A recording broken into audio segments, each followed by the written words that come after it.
Let's continue our work with Adobe Dimension and put together a mock-up that is slightly more complicated than our previous example. We're going to combine a number of different objects, but we're going to look at the scene in a bit more depth.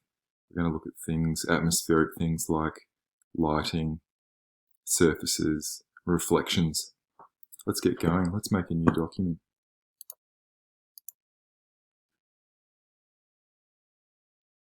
So when we open up our workspace, we can see our X, Y, and Z planes disappearing off into the distance in our kind of canvas area here. We've got properties to our project on the right hand side.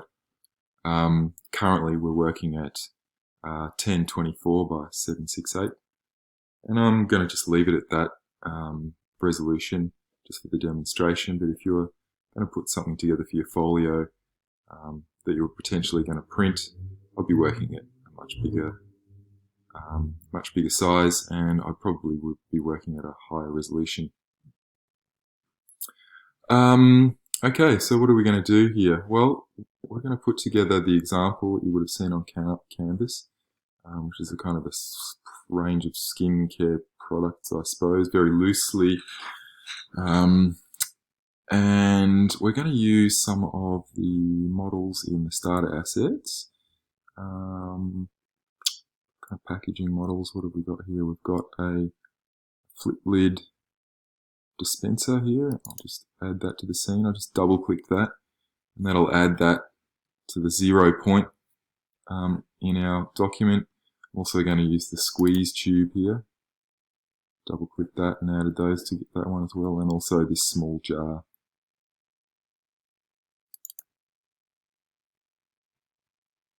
Awesome.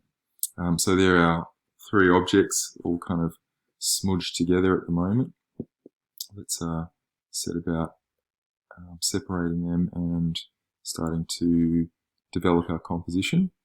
You'll remember that each object, one selected, will display this widget, and that widget allows us to deform, to scale, rotate, and position each of the different objects. We're going to use our pointer tool to do that, and once we what do they call this? The selection tool. Just while I show you that, in the flyout you can change between the move, rotate, and the scale tools if that's the way you like to work, or else you can have the kind of more global selection tool that allows you to do most of those things with this widget here. So each kind of axis on the widget has a different color here, and I could move something on the x-axis, the y-axis, and the z-axis. So I'm going to grab, and so the little cone at the end denotes position. So I'm going to move our small jar a little bit on the x-axis like that. Now the squares in here are the scale modifiers, alright, and then the circles are the rotate modifiers. So if I grab one of the squares and hold shift down, I can make that jar a little bit smaller. I think I want to do that for this composition. I'm going to go ahead and select another object here, and I've selected the flip lid bottle, and you'll notice up in my scene editor here that each of those, you can see each of those items there in a kind of a layer stack, sort of. It's a kind of stack of our assets, and if the asset, or if the model's made up of multiple elements, you'll be able to see those kind of broken up inside that kind of folder icon. So I can select each of those items from my scene editor as well, if I like. So I might select the squeeze tube and move it with the that little blue cone, which means I'm moving on the z-axis. Okay, now I might rotate these elements trying to get everything, get them all kind of facing the camera, I suppose. The small jar again, maybe that needs to go a bit closer to the group, and just triangulate it a little bit. Doesn't really matter. You guys can experiment with the configuration of your objects like that. Now that they're kind of in position, we've used the move widget, transform widget, to get those objects spaced out a little bit. I want to actually move the camera and kind of frame the objects a little bit differently, and I'm going to use the camera tools here. There's the orbit, there's the pan, and there's the dolly tool. We looked at those last week. I'm going to start with the orbit and just change the position of my objects a little bit, maybe like that. And I'm going to dolly. So move in a little bit, and taking up a bit more of the frame, and then I'll pan.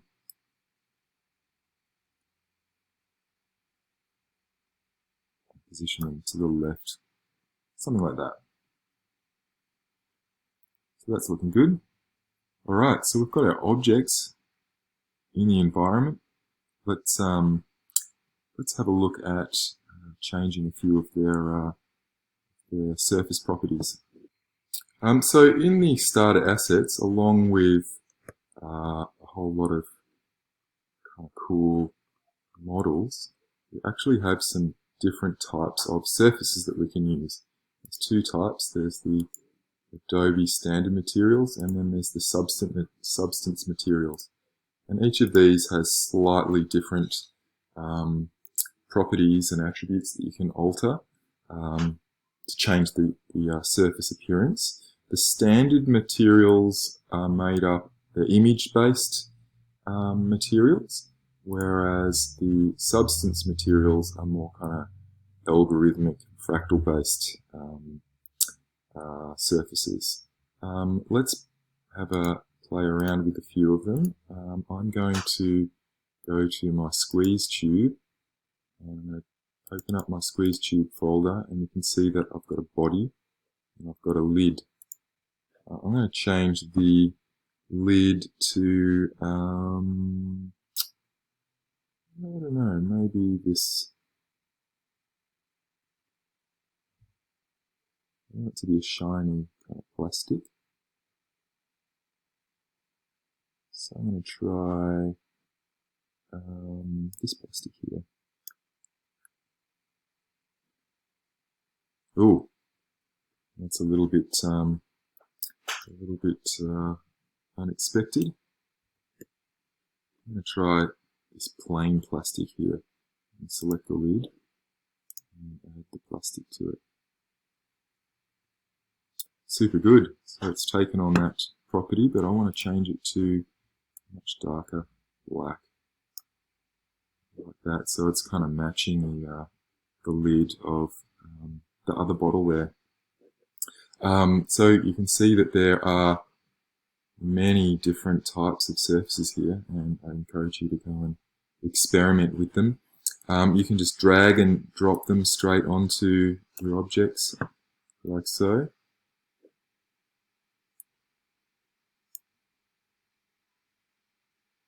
Or you can make sure that you've selected the right object in the scene editor and double click on them. Anyway, I want a simple black, so I'm going to go back to that. There's that plastic. Add that to my lid there, and I'm going to change that base color to a black as well.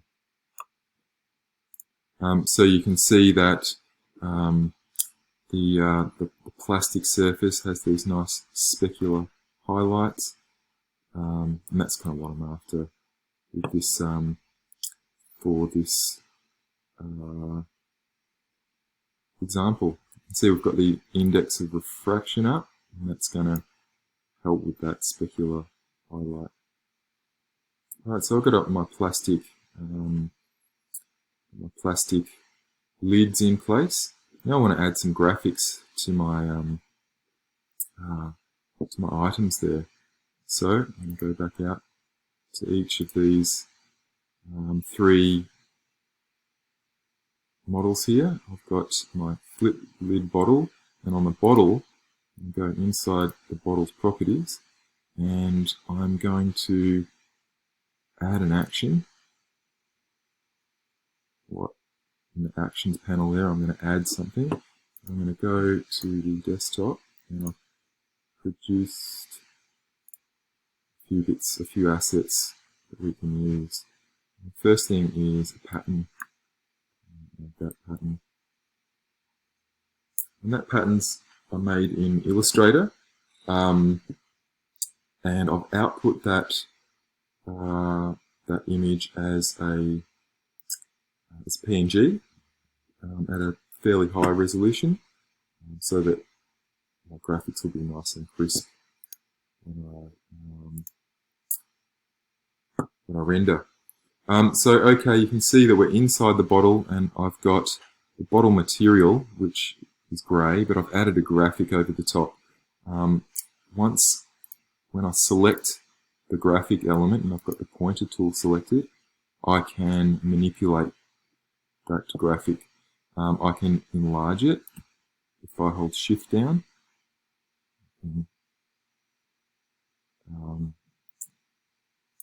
Pull out one of those points. I could distort it if I wanted to, and I can also rotate it, which is kind of good.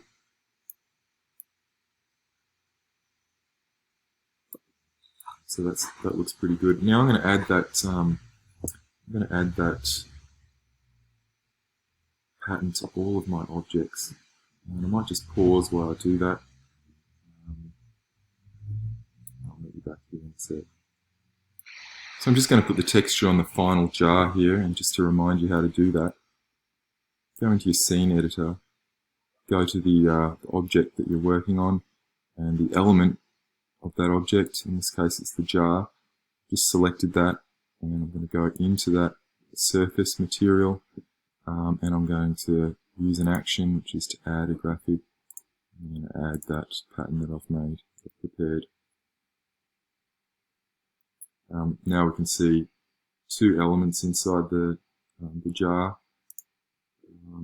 I can enlarge our texture, holding Shift down. That's looking good. So let's have a quick look. Let's quickly turn on the render there. And dimension will do a few calculations to give you a bit of a better indication of kind of how light's falling and the shadows that are going to be created in your scene. And I'll just turn that back off. So you can see there, although it's kind of fairly low res, it's just a better indication of how things will look.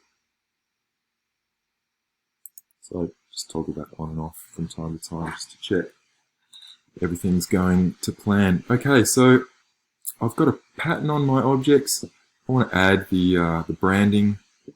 I've got a logo that I've created, or sort of a label element that I've created. So I'm going to add that to each of these elements. So the flip lid bottle, I'm going to go into that and go to the bottle element and add a label. And that looks like it's put it in a pretty good position. I'm going to hold Shift down and just bring it down in size a little bit. That scale looks good. And I'll quickly do that for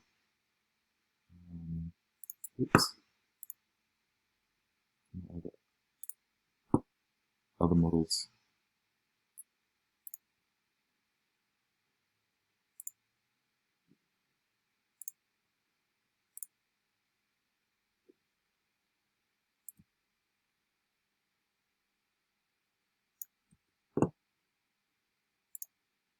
finally, I did a separate one for the jar.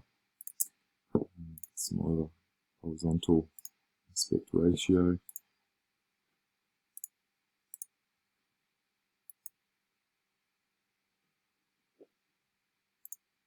Make sure the graphic's selected. I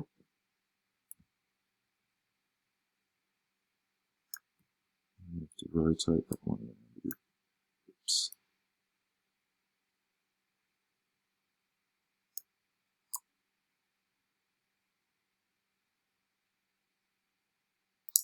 Reposition it. Alright, so there's my suite of products. They're looking pretty good. You can see that the light is hitting those objects quite nicely. We've got some kind of reflected elements, and kind of some shiny characteristics. Just turn that one around. So let's play with that, those aspects a little bit more, and see what other effects we can add to our scene. Let's go to our environment itself. You can see in the environment there's an environment light, and if I increase the intensity, you can see that those objects, or the scene in general, lightens up. You can colorize it, so if you wanted to color cast, or some sort of graded effect, you could add a color there. We can also change the rotation of the light, so that we can get different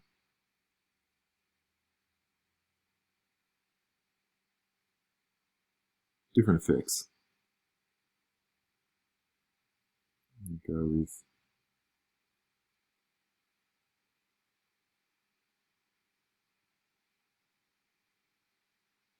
something like that. It's looking good. Excellent. So we can also, under our starter assets, there's a whole bunch of different light presets that we can try, and these are kind of just drag and drop. So I could try different environmental lights. We've got the studio low key. Just drop that onto the scene there. Another example.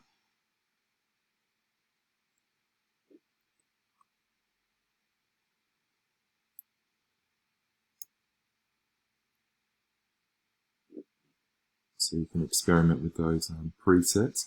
You can also add further lights than just the environmental lights, actually directional lights. So kind of like a spotlight setup like you might have in a photography studio, such as the 3-point light setup. You can see that when I've added that to the environment, I've actually got these 3 lights kind of been added, and I can adjust the properties of each of those individually if I like. I'm just going to leave it at the environment light at the moment, so I'm just backtracking a little bit there. But yeah, another place to experiment with. Alright, the environment itself. The last example that we made last week, we used an image in the background, which is cool. This week we're just going to concentrate on the built-in environment, kind of a blank plane, but we're just going to modify it a little bit. I'm going to change the a few properties here. I'm going to change the background color, and you can see here that we can indeed add an image in the background here if we want to.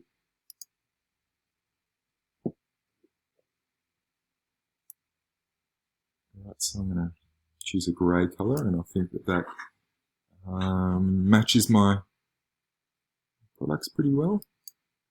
Oops, the other thing that I wanted to look at was the altering the shadow intensity, so dropping the shadows back, but adding some reflection to the ground plane.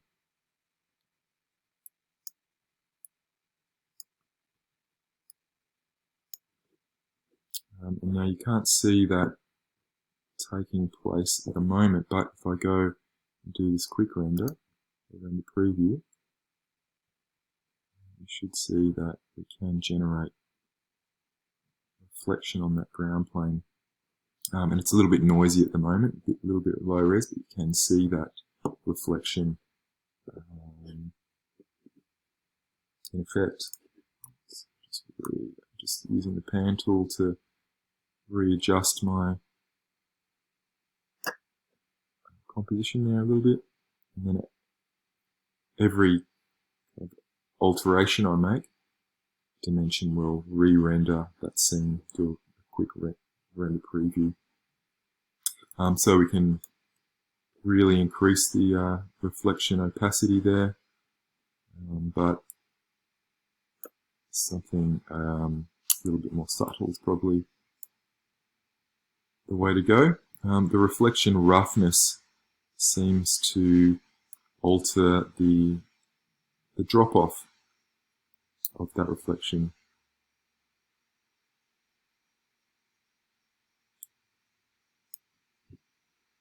Awesome. So something like that's looking alright by me. Maybe a couple more tweaks with the position of these objects. Fine tune where the camera is.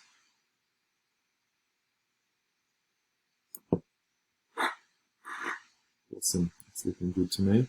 Another thing that we can do, something else that I added, was we can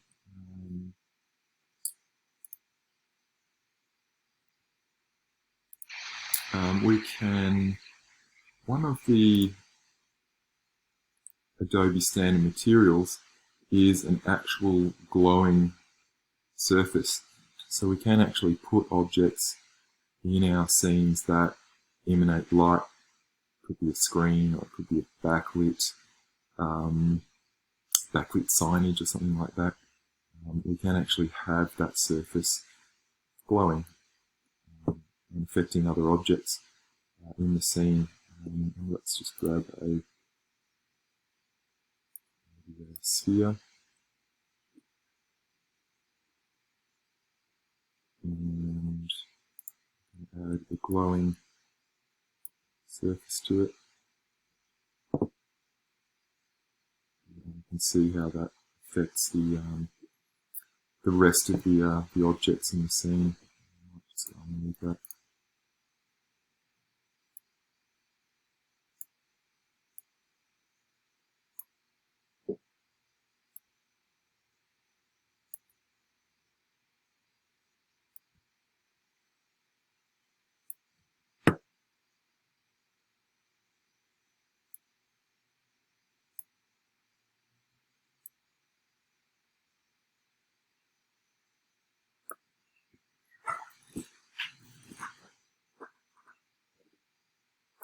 Alright, so I think that's looking pretty interesting. One other thing that I wanted to show you in this shoot is bringing in other models from other sources. So in the standard materials here, we've got a bunch of different objects here, but these may or may not suit your needs.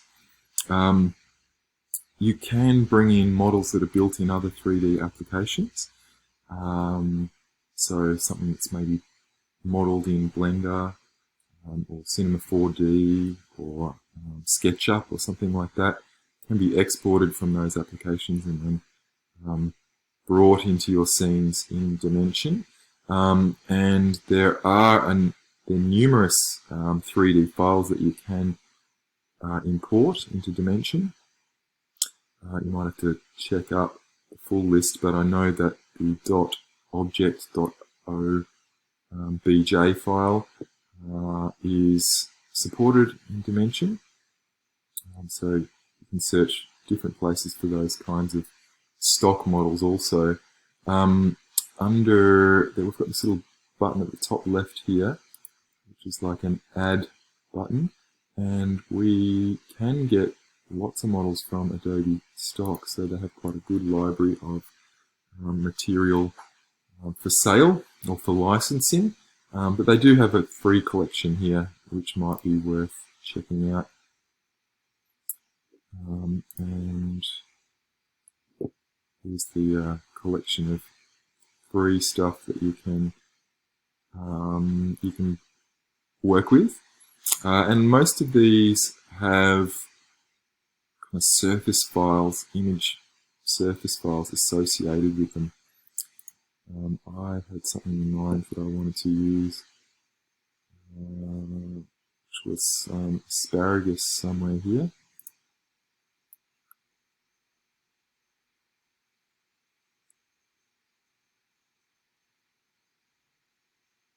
Where's my asparagus going? There it is. Because I'm logged into my Adobe account, I can just download that and open it up into my Dimensions project.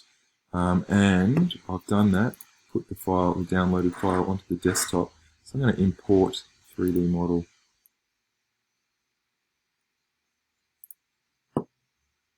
And here's the file. I've unzipped it, and you can see that the actual 3D file is a .obj file. And it's also got a series of associated images, PNGs, that make up the textures and the surface qualities of that model. I'm going to open it and I'm going to pop it into the scene. And that looks a bit crazy at the moment. Let's turn off the preview, make it easier to work with all these objects. And I'll scale that down so that it looks in proportion, something like that. Just like that in the background there. Scale down the glowing orb as well. Okay, so there, that's my completed composition. And it's time to render that now. Let's go over the render tab over here. I'm going to render out PSD and also PNG.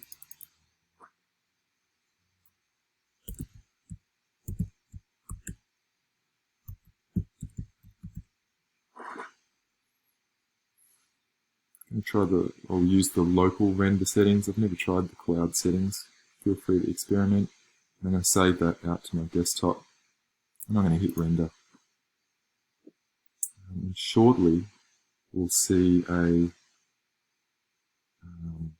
preview of the image being rendered as the computer is working through all the calculations it needs to make to kind of do the final rendering of our image.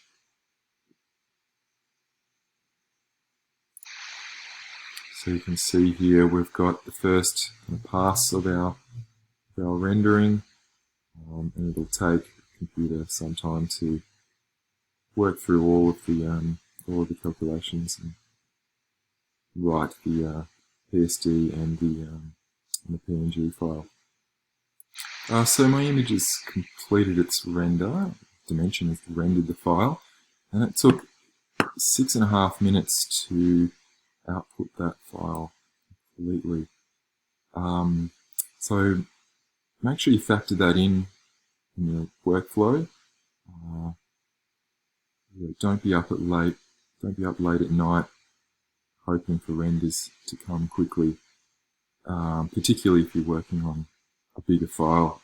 Something as print resolution might take much longer than that.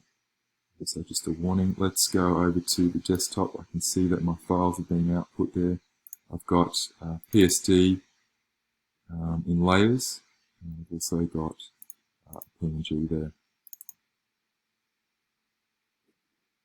That's our final image.